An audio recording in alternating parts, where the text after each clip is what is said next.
Thank you, Mr. President. Mr. President, recently in my home state of Vermont, the Vermont State Senate, with a very strong vote, passed a resolution in opposition to the war in Iraq and demanding that our troops come home as soon as possible. And it is appropriate that our legislature has done that, because in Vermont we have paid a very, very high price for this war.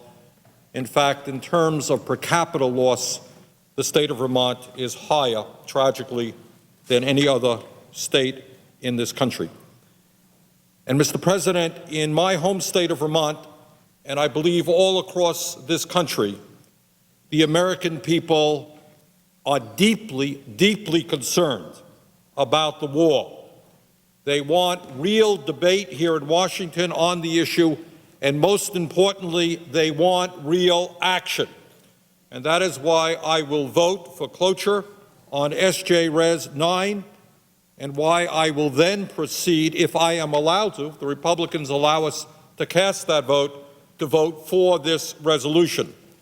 Let me say a word about the resolution itself, which is very clear and, to my mind, directly addresses the central concerns of the majority of Americans who, in the elections in last November, made it as clear as they could that they want a new course in Iraq. They don't want more of the same. They want a new direction. Mr. President, the joint resolution that we are debating backs our troops, fully supports our troops, but recognizes that circumstances in Iraq have changed dramatically, and most importantly, establishes a goal of removing U.S. combat troops by March 2008. It requires that troop redeployment out of Iraq begins no later than 4 months after the legislation is enacted. The goal it sets of redeploying most of our troops out of Iraq, March 31st, 2008, happens to be the very same date proposed by the bipartisan and well-respected Baker-Hamilton Iraq Study Group. So this follows very closely the line of thought of the Baker-Hamilton Iraq Study Group. It allows troops to remain in Iraq for three purposes: to protect Americans still working on Iraqi reconstruction, to train the Iraqi police and their military, and to engage in counterterrorism operations. Mr. President, in my view, President Bush's war in Iraq has been an unmitigated disaster. It is a war that many of us understood we should never have gotten into in the first place. It is a war that this administration was totally unprepared to fight, where some people in the administration were talking about how the Iraqis would be throwing flowers at our troops, not roadside bombs, but flowers, and that our troops would be coming home after a quote-unquote cakewalk in a couple of months. That was what they were talking about. It is a war that unfortunately and tragically has cost us terribly in terms of American blood.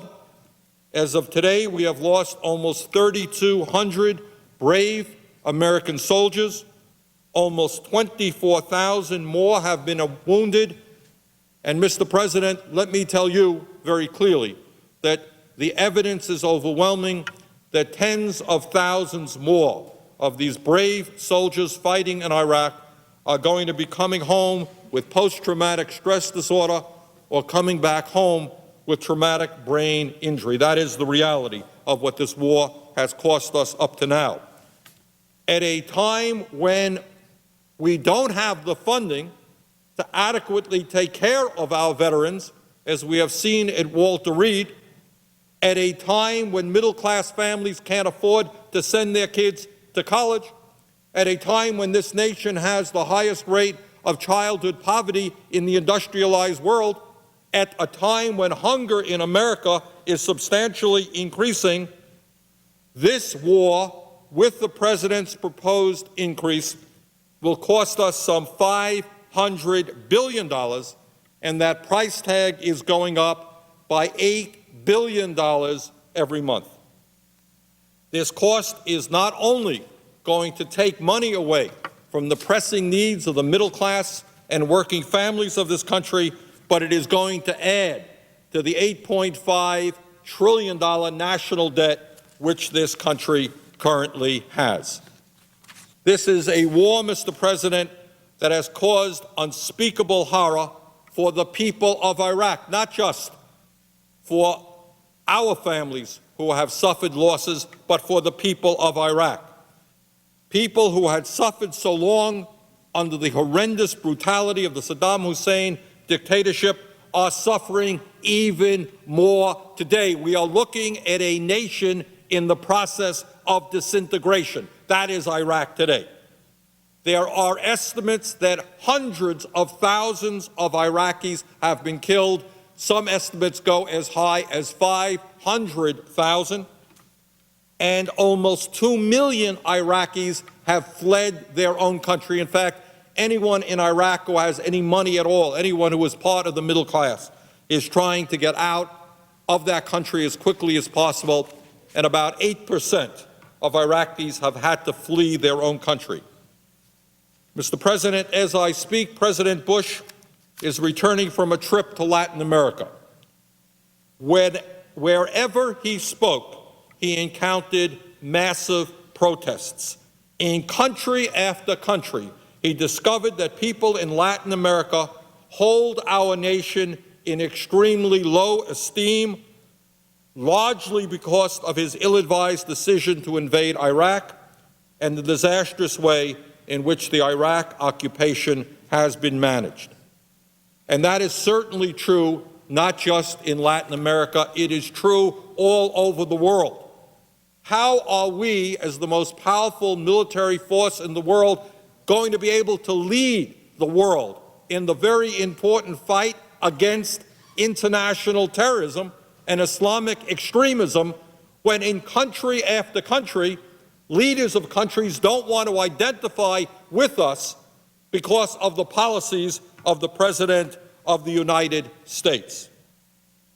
Mr. President, in the days immediately following 9/11, the world rallied around the United States when we were grievously attacked, not just leaders, but the huge majority of people in nations all over the world expressed their support and expressed their concern for the United States. They were on our side, not just for reasons of compassion, but understanding that we had to work together as a planet, as a civilized world, in addressing the attacks of extremists and fundamentalists and terrorists, that we had to work together and that the United States was prepared to play a leadership role.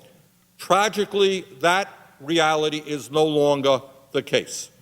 We are now held in lower esteem internationally than ever before in the modern history of America.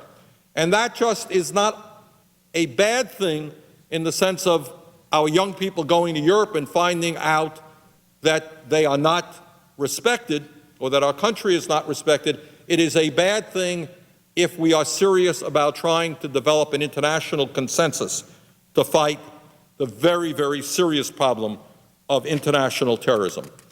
Mr. President, tragically, the Bush administration has refused to listen to the American people who, in the national election this past November, made it very clear that they want a new direction in Iraq and that they want this war wound down. They did not vote for an escalation in this war. They voted to wind the war down. This administration has not only not listened to the American people, they have refused to listen to the thoughtful suggestions of the bipartisan Iraq study group. This administration has refused to listen to the advice of our military leaders in Iraq, who have told us that increasing troops from the United States would make it easier for the Iraqi government and military to avoid to avoid their political and military responsibilities. Why make the hard political decisions? Why make the hard financial decisions? You don't have to do that. Uncle Sam is there to provide you with the troops. The American taxpayer is there to provide you with the money. You don't have to make those choices.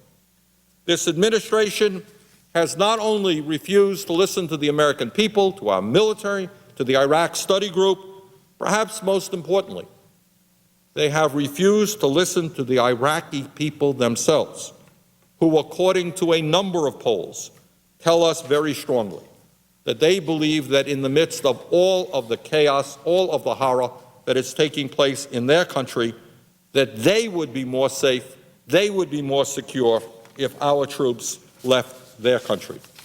Mr. President, if President Bush will not listen to anybody, including the American people, including former generals, including the Iraq Study Group, including international public opinion, then it is up to Congress to tell him that it is time to move in a new direction in Iraq.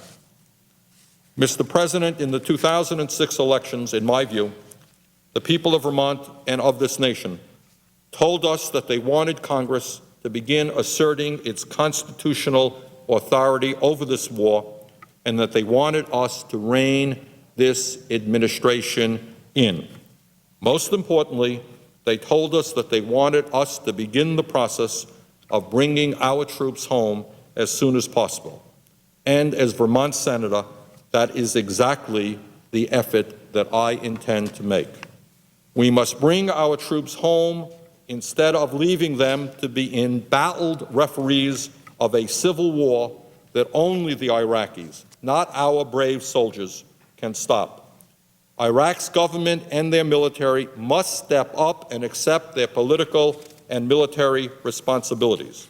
As the Baker-Hamilton Commission said, that will only happen when we insist that the Iraqis and not American troops are responsible for the future of Iraq. Thank you very much, Mr. President. I yield.